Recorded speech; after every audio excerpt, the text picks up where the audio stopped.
A knife cuts through a yellow block that looks like butter. Smooth, glossy, perfect. But here's the truth, most of what you see on that shelf isn't real butter at all. It's oil dressed up to look like it. By law, butter must be made from at least 80% milk fat. But many of the tubs and sticks sold at Walmart quietly fall below that line. They're blended with cheap vegetable oils, emulsifiers, and colorants to keep costs down and shelf life long at the expense of your heart. That's how the industry works now. It sells the illusion of butter, the taste, the texture, the trust, without the real thing inside. And today we're naming names. 5 so-called butter brands at Walmart that you should never eat because they're not just cutting corners, they're cutting into your health. So grab your toast and let's see which spreads are lying to your plate. Number 1, Land O'Lakes with canola oil. Land O'Lakes. The name alone feels like trust. You see that golden tub, that little red and yellow label, and for a moment, it feels like home. Real cream, real dairy, real America. But right there in smaller print, it says something you probably never noticed. Butter with canola oil. That one phrase changes everything. It means this isn't real butter. By US law, butter must contain at least 80% milk fat made entirely from milk or cream. Anything less or anything mixed with plant oils doesn't count. Yet this blend takes the image of butter and quietly folds in cheaper vegetable oil. The result spreads easier, straight from the fridge, but at a cost that's harder to see. Because the softness isn't just on the knife, it's in the standards. Then you notice the melt. Drop a small piece in a warm pan and the difference becomes obvious. It bubbles fast, turns shiny, and leaves a faint layer of oil across the surface. Thinner, slicker, and somehow artificial. True butter foams and browns. This one glistens and slides. The cream note fades quicker, replaced by a neutral smell that feels hollow, like a familiar song with half the instruments missing. The reason for that sheen isn't magic, it's math. Canola oil is far cheaper than milk fat and stays liquid in cold temperatures, which makes spreading easier and production cheaper. For manufacturers, it's an economic win, lower cost, longer shelf life, and no separation issues in transport. But for consumers that bargain, hides a quiet substitution, one that changes not just the texture, but the chemistry of what hits your plate. Butterfat is made mostly of saturated and short-chain fatty acids, the kind your body actually uses for energy and stable cooking. Canola oil, on the other hand, oxidizes more easily under heat. That oxidation forms lipid compounds that can inflame arteries over time. It's not poison. It's just persistence, a slow drift from balance to buildup. So while the label celebrates heart-friendly oils, what you're really buying is a marketing compromise. Because that's what this has become comfort packaged as progress. Spreadable, stackable, saleable, everything except simple. A retired home baker once said in an online review, "It used to smell richer like cream. Now it just smells like oil." That line sums it up better than any study could. Land O'Lakes still sells real butter, but this version, the one most shoppers grab because it's softer, cheaper, easier, is a symbol of how quietly the food industry redefines words. Butter is no longer a promise of purity. It's a design choice, and yet no scandal ever broke over it. No headlines screamed, because this is the kind of change that doesn't feel wrong until you think about what disappeared. Think back to the old way, cream churned by hand, cool and dense, turning into a slow, steady block that resisted the knife. That resistance was the point proof that fat was solid, natural, alive. Now the product slides out, effortlessly engineered for convenience. And when food becomes too easy, we stop asking what we gave up to make it that way. There's a word for that substitution fatigue. It's when the real thing gets replaced so gradually that no one notices anymore. The label says butter, the color looks right, and the price feels fair, so we buy and buy again. Meanwhile, what sits inside the tub gets farther from what the word once meant. Still, Land O'Lakes isn't lying outright. It tells you what's inside right there on the label. That's the irony, the honesty is visible but unread. Because in a world where every second counts and every brand screams for attention, who really pauses long enough to read the fine print on a familiar face? So the next time you open that tub, look closely. Notice how it spreads too smoothly, how the knife glides too easily. Ask yourself what makes it so soft. That answer is where the illusion lives and where it starts to melt. It spreads smooth, but so does the lie. And if that shocks you, wait until you see what Walmart's own brand does with the same trick at an even lower price. Number 2, great value spreadable butter. Right beside the Land O'Lakes tub sits Walmart's own version, Great value spreadable butter. The colors look the same. The words promise the same comfort. And for most shoppers, that's enough. You see butter, you see the price. You put it in the cart, but here's what the label actually says: pasteurized cream, canola oil, and salt. That small list might sound harmless, yet it quietly changes what happens inside your body every time you spread it on a slice of bread. For something to be called butter, it must contain at least 80% milk fat, made only from cream or milk. This one doesn't. It's a blend part dairy, part oil engineered to stay soft in the fridge and cheap to produce. That softness, though, isn't just in texture, it's in the biology of what follows. A registered dietitian from the Cleveland Clinic once explained it simply: butter from milk behaves differently in your body than butter from oil. The difference starts at the molecular level. Real butter contains mostly short-chain fatty acids, the kind your body quickly burns for energy. Canola oil, by contrast, is made of long-chain polyunsaturated fats. They oxidize easily, especially when heated.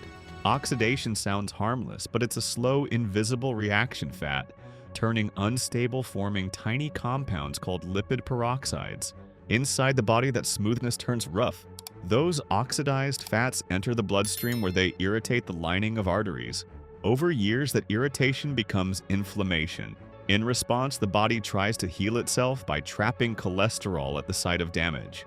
That's how buildup begins, not from butter itself, but from what happens when the oils pretending to be butter start to break down. So even though the label sounds better, less saturated fat, more heart-friendly oil, the result isn't always healthier. The human body was built to handle natural fats in moderate amounts. It was not built to process industrial oils that were heated, bleached, and refined before ever touching your plate. You might not feel it after one meal, but eat it every day, every week, every year, and the quiet damage adds up like compound interest. The irony is that most people buy great value spreadable butter because it seems smart. It costs less than the national brands it spreads easier, and it looks almost identical. It feels like a win. But food chemistry doesn't work by appearance, it works by reaction. Every spoonful is an exchange, a little less cream, a little more oil, a little more oxidation waiting to happen. Drop a bit of it into a warm skillet and you can see the chemistry in motion. The edges don't brown, they shimmer. The scent doesn't bloom, it fades. What melts isn't butter fat, it's oil that thins out faster than your eyes can follow. That's the same reaction happening inside you, only slower and quieter. Dr. Stephen Nissen, a cardiologist at the Cleveland Clinic, once said, "Inflammation is the match that lights the fire in cardiovascular disease. Cheap oils, when repeatedly heated and consumed, provide that match. The body doesn't scream, it just stores. It builds, until one day the system that was supposed to protect you starts protecting plaque instead." And the truth is, Walmart isn't doing anything illegal or even unusual. This product is technically honest, the ingredients are listed. The deception isn't in the label. It's in what we assume the word butter still means. For decades, food companies have learned that if something looks close enough to the real thing, we'll stop asking questions. The cream-colored tub, the word spreadable, the golden lid, all designed to reassure, not inform. But this isn't just about one brand or one tub. It's about how the body reacts when real food is slowly replaced by something engineered for price and convenience. When you eat this every morning, a teaspoon on toast, a dab on pancakes, a bit on vegetables, you're feeding your cells a blend that behaves differently than butter. The unsaturated fats in canola oil oxidize under body heat, just as they do on the stove. Over time, that oxidative stress weakens blood vessel walls, dulls the protective role of good cholesterol, and invites inflammation that never quite turns off. You won't notice it tomorrow. You might not notice it in 10 years. But the body remembers. Every layer of plaque, every small narrowing in an artery, every bit of fatigue after a meal, that's the quiet math of repeated compromise. And that's why the phrase great value feels so strange here. Its value is measured in dollars, not in years of health. It's value that adds up at the register, not in your bloodstream. The cost is hidden, invisible, now visible later.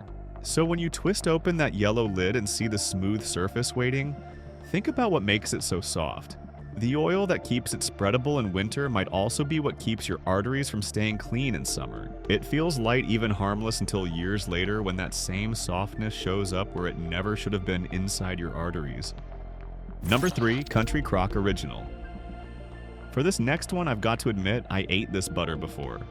My stomach was full, but my heart was empty, like all the memories had been drained out. Country crock used to mean comfort. Now it just feels hollow. When I was young, that brown plastic tub sat in nearly every fridge on the street. The color felt warm, the name sounded homely, and the lid always snapped open with the same soft click. I remember my mother spreading it over toast in the morning steam, rising the smell of coffee nearby. It wasn't just food, it was part of the rhythm of home. But that memory doesn't match what's inside the tub today. The texture gives it away first. Real butter fights the knife just a little. It breaks, then softens, leaving streaks that smell faintly of cream. Country crock doesn't fight back. It folds. It gives way too easily, like it's been waiting for surrender. On the pan, the difference grows louder. One foams and browns, the other just slides and shimmers. The scent that used to carry across the kitchen now stops halfway. The label tells the reason without apology: water, soybean oil palm, kernel oil salt. Not a single trace of milk fat. It isn't butter anymore, it's a memory designed to taste close enough. Factories can make millions of tubs that all look melt and spread the same way. That's the goal. Predictable texture, endless shelf life, zero surprises. Somewhere along the line, the chase for reliability replaced the chase for flavor. At first, you don't notice.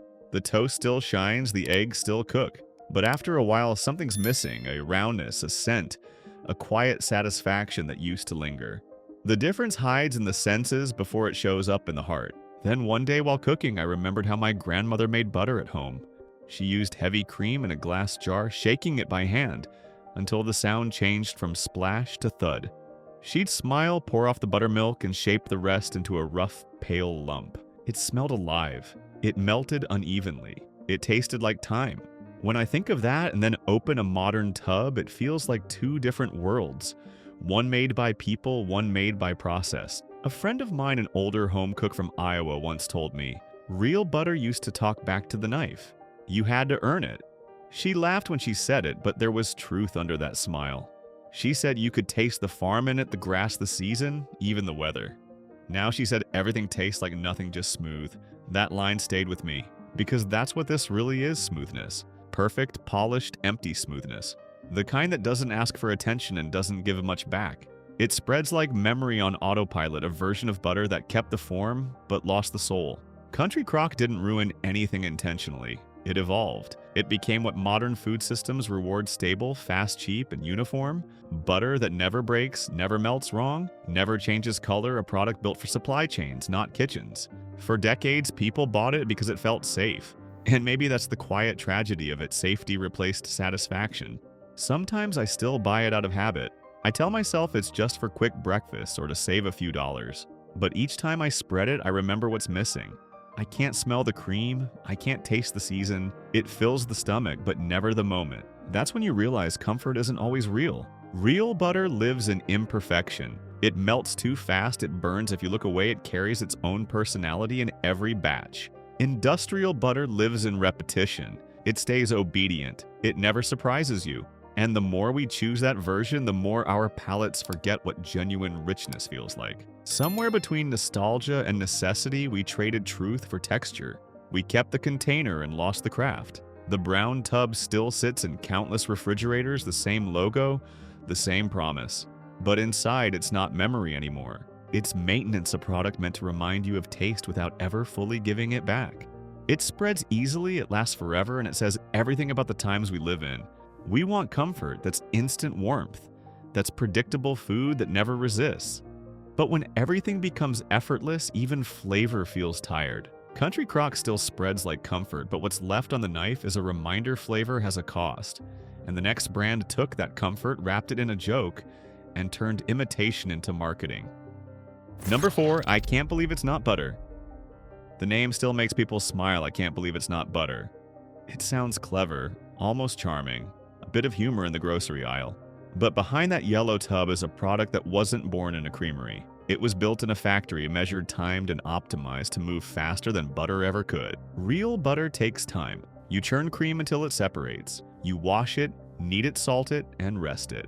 It's a slow process bound by the rhythm of milk and patience. But this one skips all of that. It starts not with cows, but with crops soybean and palm. Both are crushed, pressed, and sent to huge refining plants where the oil begins its transformation. Step inside the factory. Tanks of crude oil line the walls, not black like petroleum, but cloudy, pale gold. The first step is bleaching to remove color and any trace of smell. Then comes deodorizing, where hot steam strips out whatever scent remains. At that point, the oil has no taste, no aroma, no character. It's a blank liquid ready to become anything depending on what the company needs. From tank to label, the goal is consistency. The oil is cooled, reblended with water, salt, and thickening agents. A dash of artificial natural flavor goes in a lab-made aroma meant to mimic the creamy scent of butter. That's the part you smell when you open the lid. Then the mix is whipped to add air colored a soft yellow and sealed while still warm. All of that happens in minutes, not hours. One plant can produce thousands of tubs in a single shift. Each step cuts time. Each second saved cuts cost. That's the real design behind the product, not taste, not nutrition, but throughput. On paper, it works perfectly. Soybean and palm oils are cheap, stable, and easy to ship. Butter needs refrigeration. This spread doesn't mind a delay in the truck. A batch of real butter might depend on local farms, weather, and labor. This one depends on spreadsheets and efficiency charts. The fewer people and steps involved, the higher the profit margin. Each shortcut adds up a few cents saved on ingredients, a few more on transport, another on labor. Multiplied by millions of tubs, that's the kind of math corporations love. And to the shopper, it feels like a win too. The price tag sits just a little lower than butter. Same size, same color, same promise. But every time the process saves $1, it loses a layer of reality. What you spread on your bread isn't dairy, it's the aftertaste of speed. The oils have been stripped of their natural antioxidants and textures. They spread evenly, yes, but the richness that used to linger on the tongue is gone. The smoothness is too perfect, the flavor too thin. Still, we buy it because it's convenient, because it's cheap, because the label says all the right words: light heart, smart, vegetable-based. Words that sound modern and healthy, even when the truth is mostly about logistics. Down the line, the company gains loyalty. The more tubs they sell, the more they streamline. The more they streamline, the less they need to change. It's a circle powered by repetition and by the comfort of familiarity. But look closer at what that comfort really costs. The money saved at the register doesn't disappear, it moves. It becomes marketing budgets, bigger supply chains, longer shelf lives. Meanwhile, consumers lose the depth of real butter's nutrition and taste the vitamin A, the stable fats, the natural creaminess. We trade those for something built to survive months, not moments. Efficiency has a flavor and it isn't butter.